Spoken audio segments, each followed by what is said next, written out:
بتبدأ بمشهد بسيط جدا. حد بيحقن صفار بيضة بمادة غريبة. بعد لحظات الصفار ده بينقسم، بيبقى فيه منه اتنين، نسختين متطابقين تماما. المشهد ده مش تمهيد علمي، ده بيان. النسخ ممكن، الاستبدال ممكن، والأصل قابل إن هو يتكرر. بنقطع على ممشى مشاهير هوليوود. العمال بيحطوا نجمة باسم إليزابيث سباركل. جماهير وكاميرات وفلاشات. نجمة حاصلة على الأوسكار، اسم محفور في الأرض. ولكن الزمن ما بيقفش. السنين بتعدي، الناس ما بقاش عندها وقت تبص لتحت.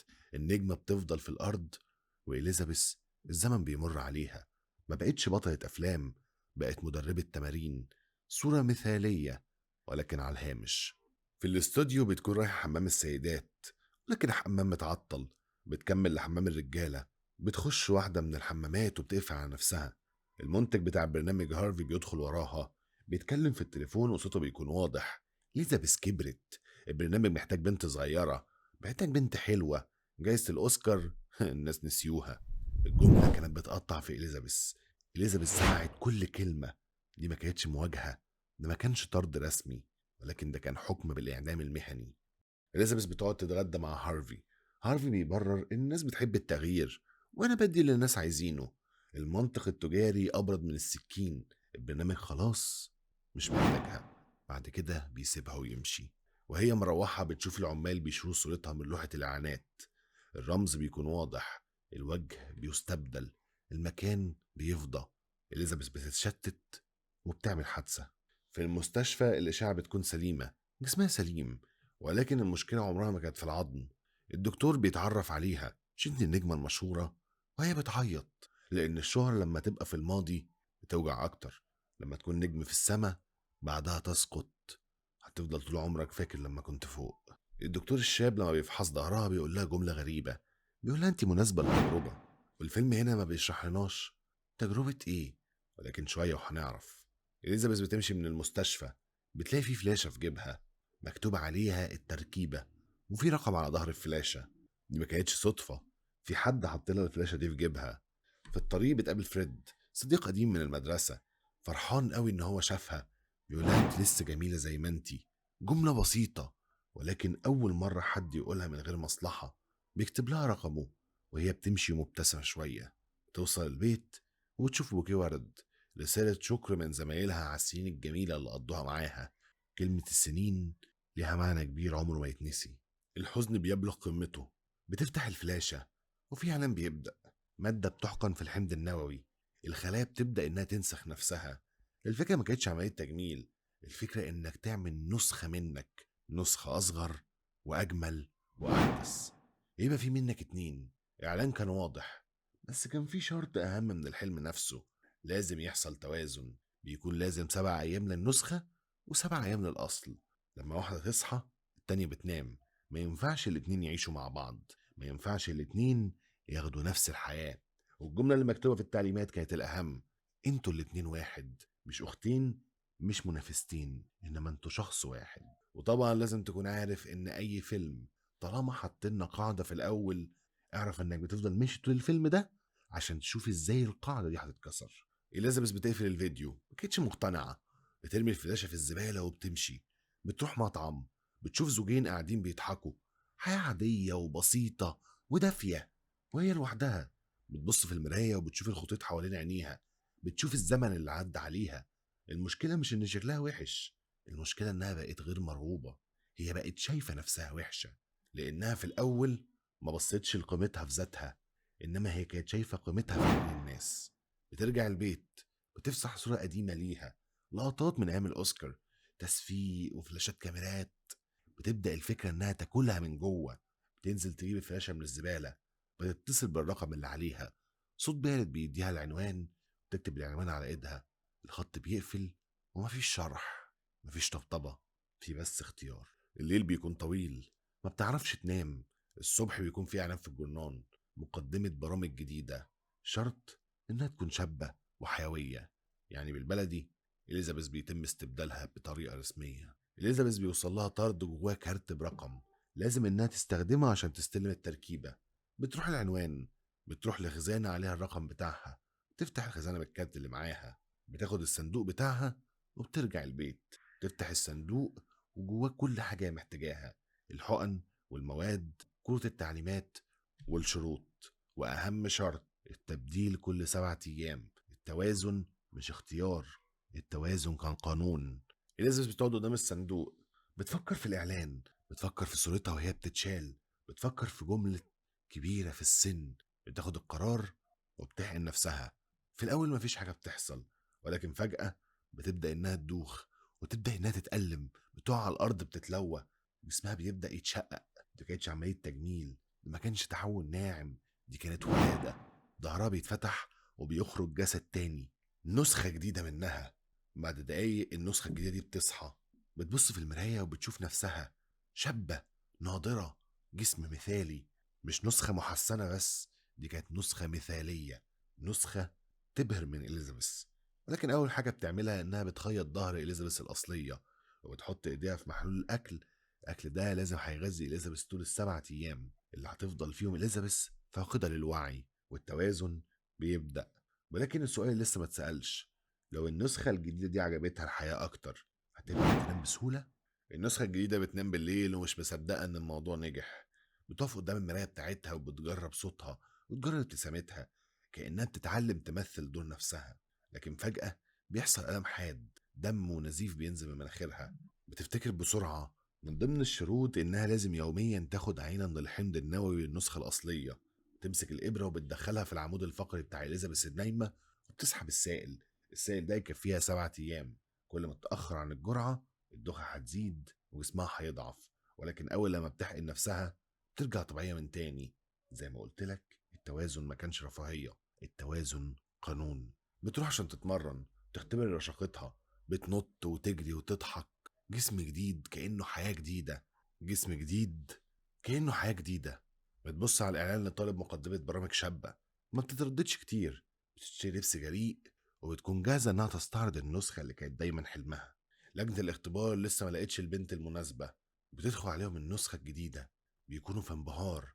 هي مش بس جميلة، هي واثقة في نفسها وحيوية، واسمها الجديد سو.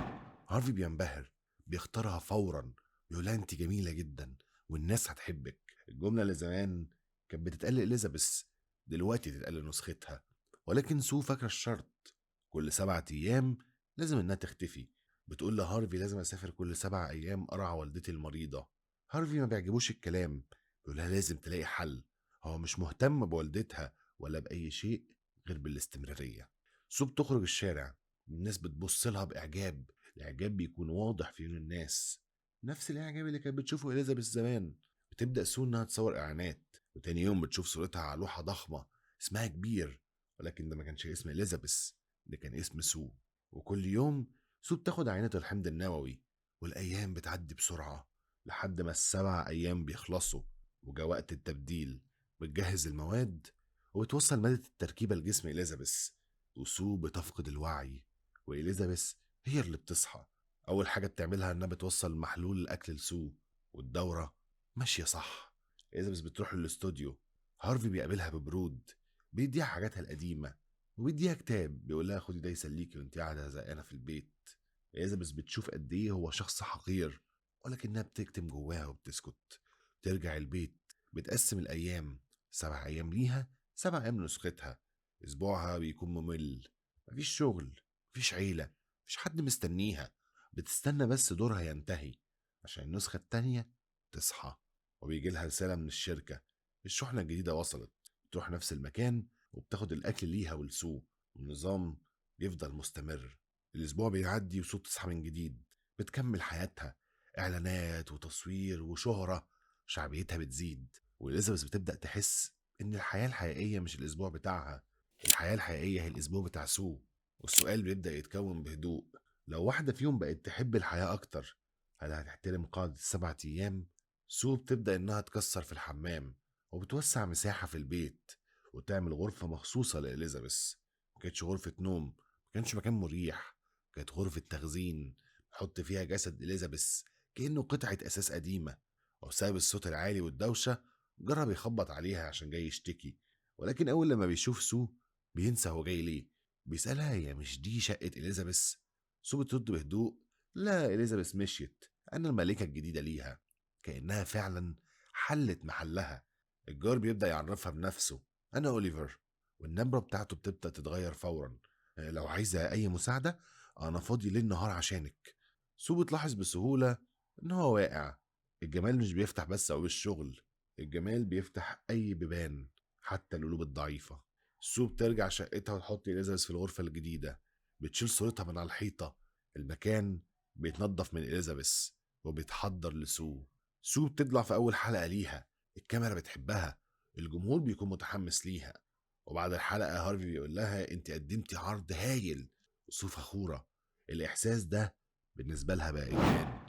آخر يوم في الأسبوع المفروض الميعاد يتبدل، ولكن سو مش عايزة تنام دلوقتي، مش عايزة إنها ترجع تبقى ظل. بتقول يعني يوم كمان مش هيحصل حاجة. تخرج مع أصحابها الجداد وبتجيب شاب البيت، عايزين إن هما يعني يلعبوا عريس وعروسة، الحياة اللي كانت بتحلم بيها سو. ولكن جوه الغرفة إليزابيث سحبت محلول الأكل كله. الوقت عدى، الدم بدأ ينزل من مناخير سو، والدوخة بدأت تجيلها، أو بتفتكر القاعدة. بتجري على الحمام بسرعة، ولكن بدل ما تبدل بتعمل القرار الأخطر. بتسحب عينة جديدة من النخاع الشوكي لإليزابيث وبتحقن بيها نفسها، وبتسرق وقت مش بتاعها، وبترجع تكمل ليلتها عادي. بعد ما بتخلص بتعمل التبديل أخيرا. سو بتنام وإليزابيث بتصحى. الشقة في فوضى، كأن في إعصار عدى عليها. بتبص في المراية وتلاقي صباع من إيديها عجز بشكل مخيف. دي ما كانتش تجاعيد سن، ده ما كانش خط بسيط من التجاعيد، ده تشوه واضح. بتتصل بالشركة، بتحكي لها اللي حصل. الرد عليها بيكون: مفيش حاجة اسمها انتي وهي، انتوا اتنين واحد، والتشوه ده نتيجة التأخير، وأي تأخير انتي اللي هتتحملي نتيجته. مفيش علاج، مفيش رجوع، النظام مش بيغلط، انتي اللي غلطتي. إليزابيث بتنظف البيت، بتشوف إعلان لسوء على التلفزيون، بتعترف لنفسها هي فعلا جميلة. والغيرة اللي جواها تبدأ تتحول لاعتراف، ولكنها بتظل موجودة. جرس الباب بيرن، بتتسحب عشان تفتح الباب. ده كان أوليفر جاي يطلب من سو إن هم يشربوا حاجة. بيقول لها: أنا شفت إعلانك وكنتي هايلة. إليزابيث ما بتردش، هو بيفهم الصمت غلط. تمام، خدي وقتك، وأنا مستنيكي. بعد كده بيمشي. المشهد ده كان بيعمل حاجة خطيرة جدا. الناس بره مش شايفين الفرق. سو بقت هي الحقيقية، وإليزابيث بقت الشبح. والتشوه الصغير في ايديها ده ما كانش مجرد عقاب جسدي وخلاص، لا، دي اول علامة ان اللعبة بدأت تختل. السؤال اللي بيكبر دلوقتي: لو واحدة فيهم بدأت تسرق وقت اكتر، مين اللي هيختفي في الاخر؟ النسخة ولا الاصل؟ ولا هما الاتنين فعلا واحد؟ اليزابيث بعد ما بتجيب شحنة الاسبوع ده بتقرر انها تقعد في اقرب مطعم لوحدها. في راجل هناك بيبص لها وبيضحك، بيقول لها 7 ايام مدة طويلة جدا. الضحكة ما كانتش طبيعية، ايديها عليها اثر تشوه واضح، الجلد متغير، علامات ان الجسم بدأ يتآكل. اليزابيث بتلاحظ الغياطة في ظهره وبتفهم بسرعة نسخته البديلة اتأخرت عليه. وبصدمة أكبر بتدرك إن النسخة البديلة هو الدكتور الشاب اللي قابلته في المستشفى. يعني العجوز هو الشاب، والدكتور كان هو نسخته الأفضل. العجوز بيفضل يكلمها، بيقولها: لما بترجعي لجسمك الأصلي بتحسي بملل، وتحسي إنك ما تستحقيش تعيشي. ويبص لها بنظرة شبه شفقة: احذري، النسخة البديلة ممكن تستهلكك. كلمة كانت تقيلة، تستهلكك. إليزابيث بتاخد الكلام وبتتضايق وتمشي. ترجع البيت وبتطلع رقم فريد، تفتكر جملته: انت لسه جميلة زي ما انت. الجملة دي أول مرة حد قالها لها من غير ما يقارنها بشبابها. بتتصل بفريد، بيتفاجئ: لا، ما توقعتش انك تكلميني. بيتفقوا ان هم يخرجوا الساعة 8 بالليل. إليزابيث بتلبس وتجهز نفسها، وبتلبس جوانتي عشان تخبي ايديها. وقبل ما تنزل بتبص على اعلان سو. الثقة بتاعتها بتتهز، بتشوف قد ايه هي جميلة، وقد ايه إليزابيث شكلها اتغير وكبرت. بتغير لبسها تاني، وتغير المكياج، وتغير شعرها. كل مرة بتحاول تبقى أفضل. الوقت بيعدي وبتتأخر. بتخرج وترجع تاني، بتخش الحمام، بتبوظ المكياج بالكامل، ما بتروحش. فريد بيعطيها سايل لكن مفيش رد. إزابيث بتفتح التلاجة وبتبدأ إنها تاكل. هي ما كانتش جعانة، ولكنها بتحاول تملى الفراغ اللي جواها. هي بقت شايفة نفسها أقبح، لأنها شايفة نسخة أفضل منها. ال7 أيام بتوع إليزابيث خلصوا، دلوقتي الدور على سو. بتشوف بواقي إليزابيث في البيت. إليزابيث كانت قاعدة قدام التلفزيون وفي أكل كتير، الملل كان واضح عليها. سو بتتصل بالشركة، بتقول إن 7 أيام دي مدة قليلة جدا، أنا ما بلحقش أعيش. وهي بتضيع وقتها قدام التلفزيون. هي بالبلدي عايزة تقول إن الوقت ده أنا أحق بيه منها. الرد بيجي بارد كعادته. مفيش حاجة اسمها انتي وهي، انتوا الاتنين واحد. سو بتتعصب وبتقفل السكة في وشه. وفي الاستوديو هارفي بيكون مبتسم ليها، بيقول لها تقييماتك عالية جدا، الناس بتحبك، احنا هنديكي برنامج اكبر في فترة الليل. الليل معناه مشاهدات اعلى، معناه شهرة اكبر، معناه ان ده هيبقى اقوى حدث في العالم. وسو كانت في قمة السعادة، ولكن الشهرة بتتطلب وقت اكتر. فسو بتاخد القرار الاخطر، انها تستهلك جسم اليزابيث، تعيش اكتر من ال7 ايام، وكل يوم بتسحب عينة جديدة من النخاع الشوكي. مش بس هي بتمد وقتها، ولكنها كمان بتأثر عمر إليزابيث. وأخيرا سو بتحن على إليزابيث وتبدل معاها. إليزابيث لما بتصحى الصدمة بتكون أقصى من قبل كده. ده ما كانش بس صباعها اللي باظ، أجزاء كتير من جسمها بقت مشوهة، شعرها باظ، جسمها اتغير، جلدها اتشقق. بتتصل بالشركة وبتقول لها هي بتسرق وقتي، بتخليني أعجز. والرد بيجي واضح لأول مرة: تقدري توقفي التجربة في أي وقت، انت النسخة الأصلية، ومن حقك انك توقفيها، ولكن في شرط: جسمك مش هيرجع طبيعي، التشوه اللي حصل لك دائم. وهنا السؤال الحقيقي بيظهر: هل إليزابيث عايزة توقف التجربة عشان تنقذ نفسها، ولا عشان تنتقم من النسخة اللي سرقت حياتها؟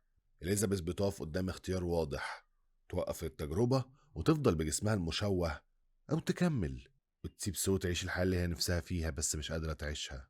ولكنها بتقرر تكمل، مش لأنها قوية، ولكن لأنها مش قادرة تتخيل العالم من غير سو.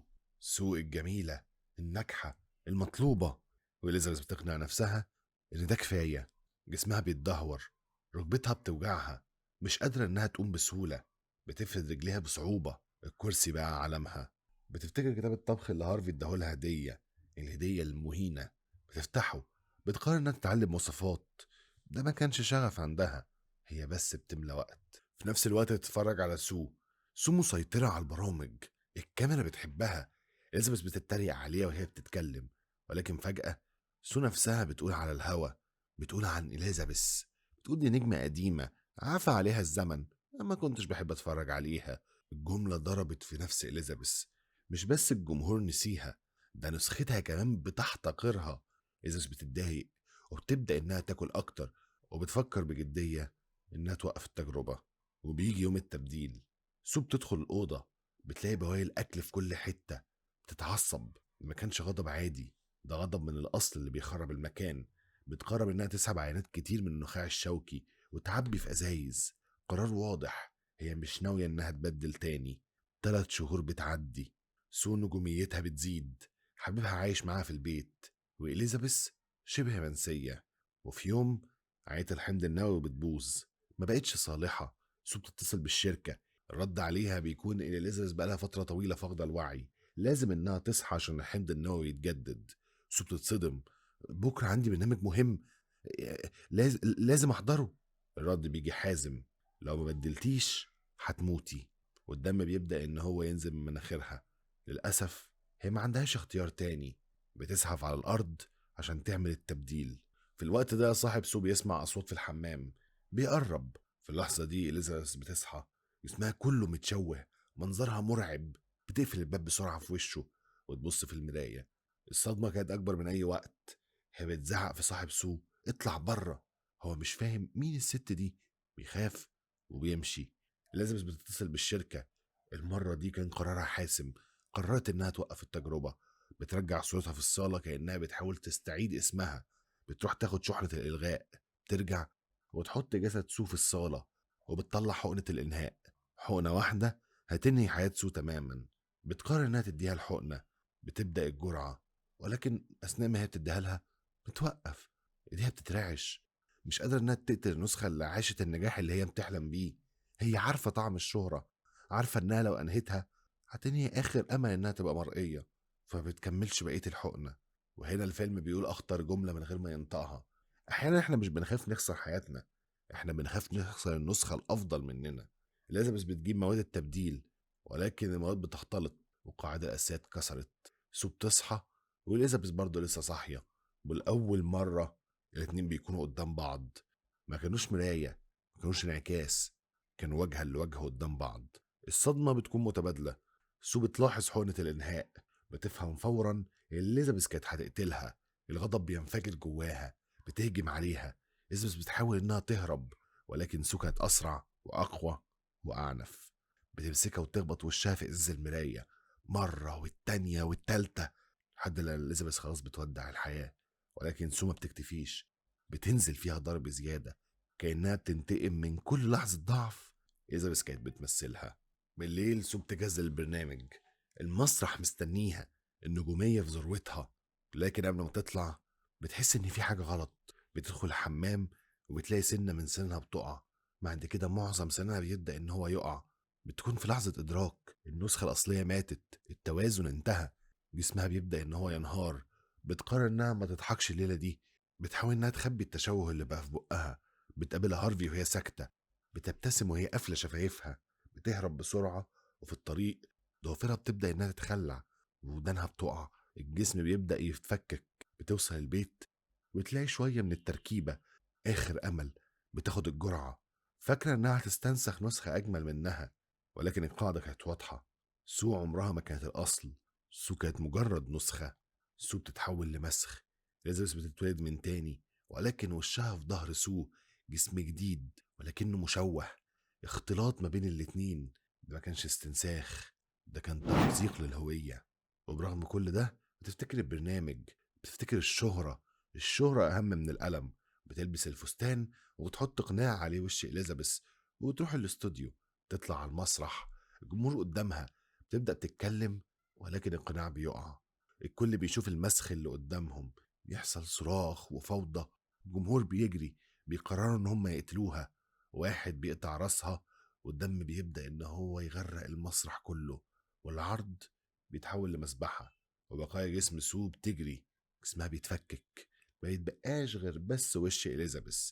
تبدأ تزحف، لكنها رايحة على فين؟ رايحة لنجمتها على ممشى هوليوود. بتبص للسما وبتبتسم، بتفتكر أيام المجد. وبعد كده بتفنى، بتذوب. والصبح عربية النظافة بتمسح الدم، بتمسح البقايا، بتمسح إليزابيث من على الأرض كأنها عمرها ما كانت موجودة. والمشهد ده بيربط بأول مشهد في الفيلم، مشهد البيضة اللي اتقسمت. الفيلم بينتهي، والسؤال اللي بيفضل متعلق: لما تحاول تبقى نسخة أفضل منك، هل ممكن تخسر النسخة الوحيدة اللي كانت حقيقية؟ الفيلم ما كانش عن مادة سحرية، ولا عن الاستنساخ، ولا عن الرعب الجسدي. الفيلم كان عن سؤال بسيط جدا، ولكنه سؤال مرعب: لو قيمتك مربوطة بشكلك، هتعمل ايه لما شكلك يتغير؟ اليزابيث ما كانتش عايزة تبقى أجمل، هي كانت عايزة تبقى مقبولة.